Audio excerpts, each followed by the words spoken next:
Cool. Okay.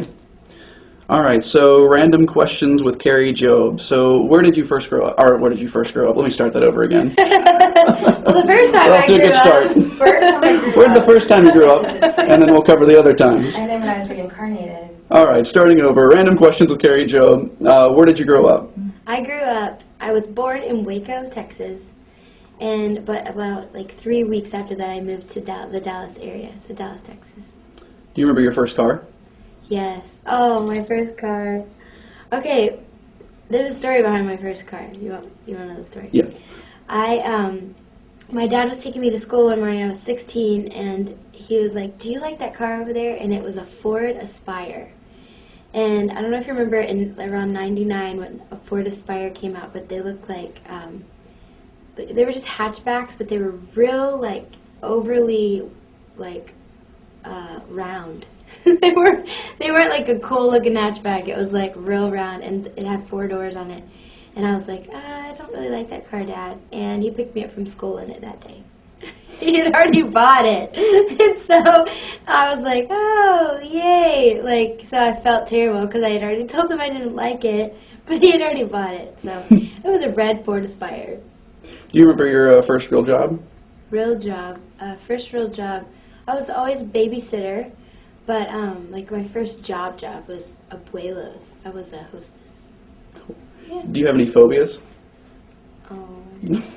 Yes. What are they? Well, you see, I don't like people on stilts. People on stilts? I don't know why, but people on stilts, I'm like extremely scared of them. Did you run into still walkers this weekend? I did. You did? At Disney? Yes, yeah. I did. Like a whole parade of them. Oh, no. They had that one parade at Magic Kingdom during the afternoon, and there's like lots of stilts. I was like, I don't like this. Oh, do you collect anything?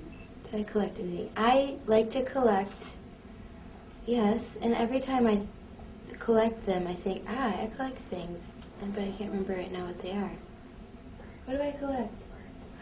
I collect birds. But there's something else I collect. I don't know. Antique birds? I love birds, but like I love anthropology type stuff. So. Really? Yeah. Cool.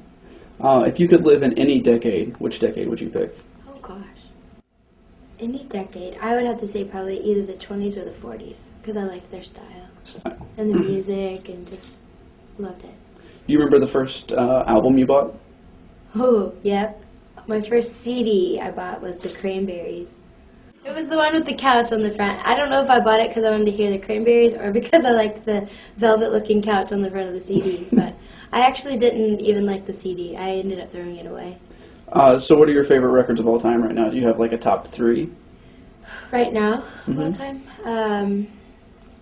Right now, my favorites that I always go to are Kim Walker, because I just love just getting to just get alone and worship and get with God. Brooke Fraser, love her stuff. And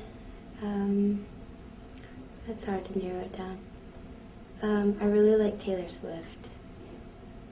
That's my guilty pleasure. What 3 words do you think best describe you? Like 3 adjectives. 3 adjectives that best describe me. Joyful. Ditzy. I'm looking at my roommate over there. Joyful, spontaneous, and charismatic. What's your favorite virtue? I don't know. That's a good question. My virtue.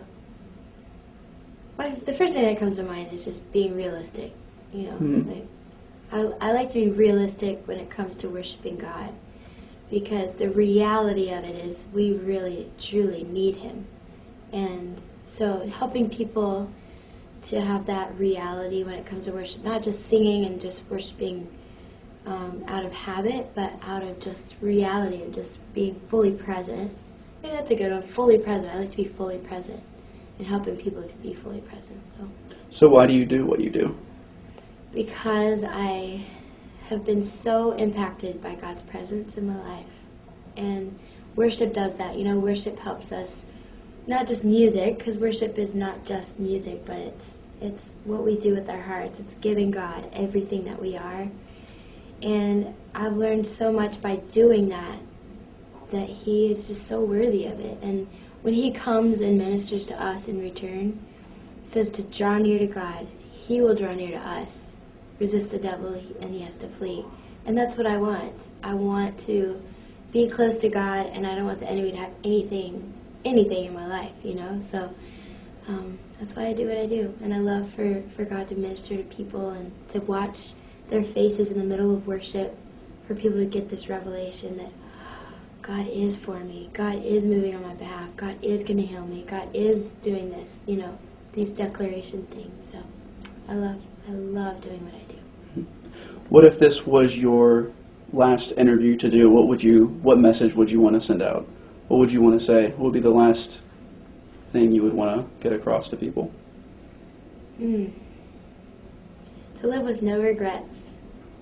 And if you have regrets, to let God take those and to just lay those things at His feet and to start living today with the newness of what God wants to do. It says His mercies are new every morning, and He means that for us. We can take Him at His word. And I think so many people miss out on everything that God wants to do because they're living in the past. And they're living in these regrets of yesterday, and you cannot do it. And you can't do it without the Lord. You have to give your heart to the Lord. So live with no regrets. Live just honestly before God. Be fully present. And worship God with everything you've got. A few couple fun questions to end on. Do you have a favorite movie? Ooh, Pride and Prejudice.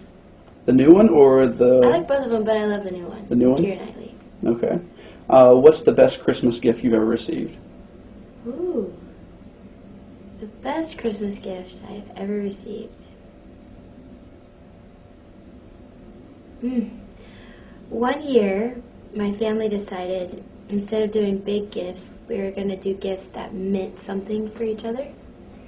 And my family all gave each other something that had to do with something that they felt like would really minister and bring strength. And so I received from my parents a bird, and it was just a symbol to me of my name. And they just said, you're pure and you're strong, and birds are just like, just have to do with just being peaceful, and it was a dove, I think, and being peaceful and just carefree, you know, because they can just fly and they're just carefree, and that my family just said, you really remind us of that.